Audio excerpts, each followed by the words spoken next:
How's it going, everybody? Good morning. It is Friday. I'm walking to the coffee shop to get me and Stephanie some coffees because I'm going to the office. She has the day off, which is awesome, so she's going to chill at home. And yeah, it's Friday, so that means Q&A, which will happen later in the day. For now, I'm just enjoying this walk. There's pink trees everywhere. There's flowers. All sorts of fun stuff is happening. So I will keep you guys updated as the day goes on.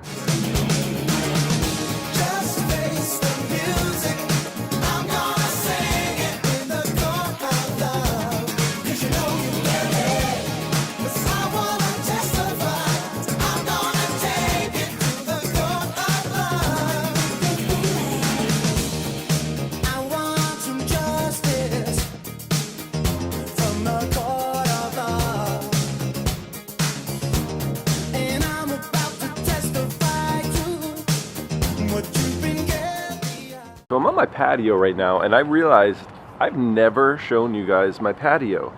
And that's probably because I barely ever come out here. We have some ideas what we want to do with the space, but patio. And then you get the grand view of the backyard from up here. Voila! The idea eventually is to have some sort of greenhouse situation up here. Maybe a barbecue, maybe some tables. All right, to work I go. I'll be a witness, and I'll just state the facts. I gave you a true love, but you never really gave it back. You kidnapped my heart, yeah, baby. Man, biking through this bread factory is one of my favorite things. It just smells like every delicious warm bread you can imagine. Today, cinnamon raisin. I'm home from work now. I'm with the lovely Miss Stephanie, and we're going to get her some sushi for lunch because she's very hungry. Here's a pro tip. If you have a girlfriend, buy her lunch if she's hungry. This is by far the nerdiest bird I've ever seen in my life. Just face the music. I'm gonna sing it.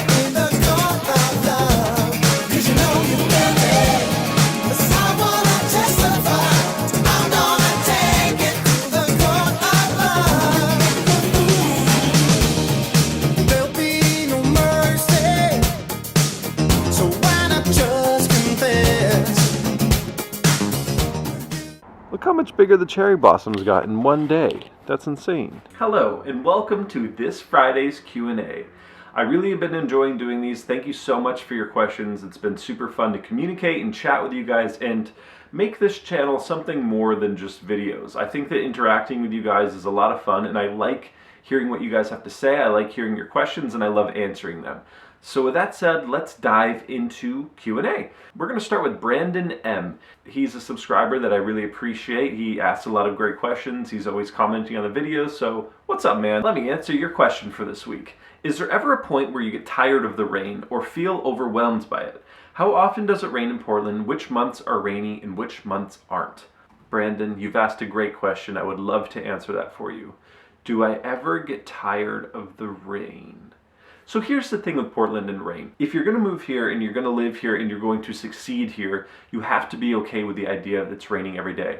I feel really bad for certain people I see move here, and then I can just tell behind their eyes, somewhere in their brain, they're lying to themselves that they're okay with the rain and that they can do it and deal with it. I think it's easier for me because I'm from Western Mass, right on the border of Vermont and New York. And we have long, cold winters. You know, usually you get the first snowfall sometime in October, and it lasts till March or April. I feel like coming here after growing up with that kind of situation has made this so much easier and so much more manageable. I used to live in Southern California for many years, and I could see that not many people from that area succeed here. I know a lot of people who move here from there thinking they can. They come visit in the summer, and they're like, oh, I can totally do this. And then they move here, and they're gone in like 6 months. With that said, though, I think there is, and I'm just going to say this here because why not? I think that Portlanders do lie about the weather. You know, you see in YouTube comments or online, anywhere, there's just like, don't move here, it rains all the time. And while it is rainy here a lot, it is not as bad as people make it out to be. And I think that that's some sort of tactic to make less people move here. But again, I can't say that it's not rainy here because it is.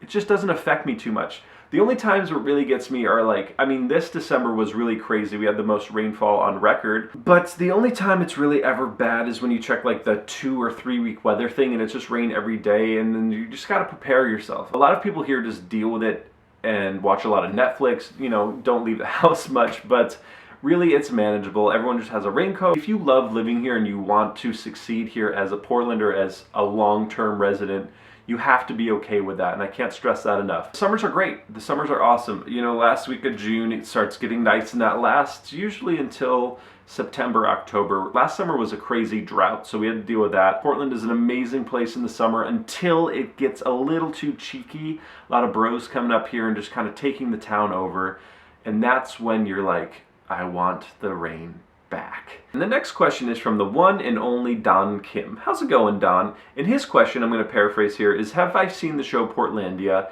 and are aspects of it somewhat true?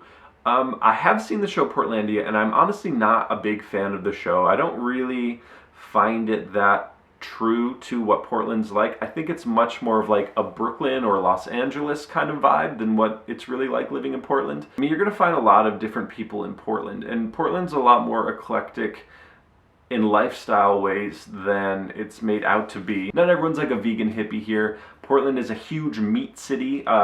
There's a lot of meat and fried foods and beer. I think a big reason why Portlandia reminds me more of LA is because it's probably a lot of those people are coming up here to film that. I know some of the people live here, but it just doesn't click with me at all of what Portland's like or what it's like being here. I mean, it's shot here, you know, you're seeing stuff from here, but it just has a much more Brooklyn or LA vibe than what Portland's really like. So I hope that answered your question. The last part, you want to know if people drive Subarus and Priuses here. Yeah, there are a lot of those here. You'll see a lot of Subaru Outbacks. I hope that answered your question. We're going to move along. The next question is from Dixie Gonzalez. And Dixie wants to know how I got this sick scar. I think you're talking about this scar right here. All right, so I got that scar in 8th grade. And I was a pretty big troublemaker in middle school. I went to a Waldorf school. Terrible place. The worst school experience I've ever had. I was kind of a troubled kid. I had a lot of stuff going on in my life at the time, and I was promised a very different experience at the school. Anyway, I'm getting off track with where the scar came from. Anyway, I was sitting in class, 8th grade, and I was leaning forward in my chair, and all of a sudden it slipped out from under me, and my head just slammed into the desk, and it made a really loud sound, and I kind of stood up, and my teacher was like, "Hunter, Jesus Christ, what are you doing?" He thought I was making a racket back there messing around. But I stood up, and I was kind of like dazed and out of it, and then I just look over to this girl, Sarah Goldberg, and I just stare at her, and she gasps, and her face turns white, and I was so out of it, and I was just like, oh, did I hit my head?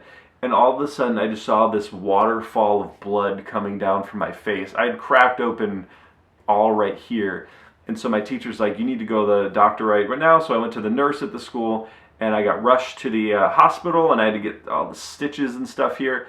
And I remember that was interesting because they didn't inject any sort of painkiller into it. They put this like pad on that was supposed to numb it, and it totally didn't numb it. So the whole time I was like, I had a concussion, I was in shock, so I didn't say anything. But the whole time I just felt every stitch being put into it. It was terrible. So that's how I got that sick scar. The next question, this is going to be the last one for today, and this is from Clay Miller. Hello, Clay. How's it going? And his question is, what is my favorite pizza place in Portland, and what are my favorite pizza toppings? So, pizza in Portland, pizza in Portland, pizza in Portland. Not a good combination. It's hard being from the New York City area, and it's even harder from Stephanie being from New Jersey, because those are some great pizzas over there. And, you know, I just haven't found a place that I've really connected with here yet. I mean, I eat pizza, and I love pizza. I can't really complain whenever there's a pizza in front of me. But there's just nowhere that I've been in love with yet. I went to Pizza Shoals, which is supposed to be like the best pizza in Portland, or one of the best pizza places in Portland. And I found it extremely pretentious for what it was trying to be. It was supposed to be New Haven style pizza. And we used to live outside of New Haven, Connecticut, and we used to go to those pizza places all the time. And the vibe at this place is super weird. Like, you're only allowed 2 toppings per pizza, and all these weird things. And people there are, you know, eating their pizza with fork and knife, and they think because of the environment at the restaurant that it's an upscale place and they're supposed to act that way. But in turn, like when you go to a New Haven style pizza place in New Haven, it's like grandmothers throwing stuff at you and screaming at you, and it's just a very different experience. Wherever someone orders pizza from and brings it to the house, I'll eat it, but I haven't found a place I'm in love with yet. To answer the second part of your question, my favorite toppings, my go-to toppings are always just pepperoni and mushroom. Those are my two favorite things, and then, add on from there. I like the deluxe pizzas, with onions, peppers. I really am not too picky about what my toppings are. I saw that your girlfriend doesn't like pineapples on the pizza. I can relate to that. I can see how some people don't like pineapples. Warm pineapples is kind of a strange experience. Clay, I hope I answered your question. If I ever find a great pizza spot, I will be the first to let you know. I'm a big pizza fanatic, so I'll let you know. Anyway, that's going to be the end of this week's Q&A and possibly the end of the vlog for today. I'm still pretty exhausted. I'm still not feeling my tip-top shape. I'm probably not going to spin any records tonight, although that does sound fun. But for now, thank you so much for watching. Thank you so much for asking your questions. If you want, you can start now and start writing them below, and I will answer them for next week. But until then...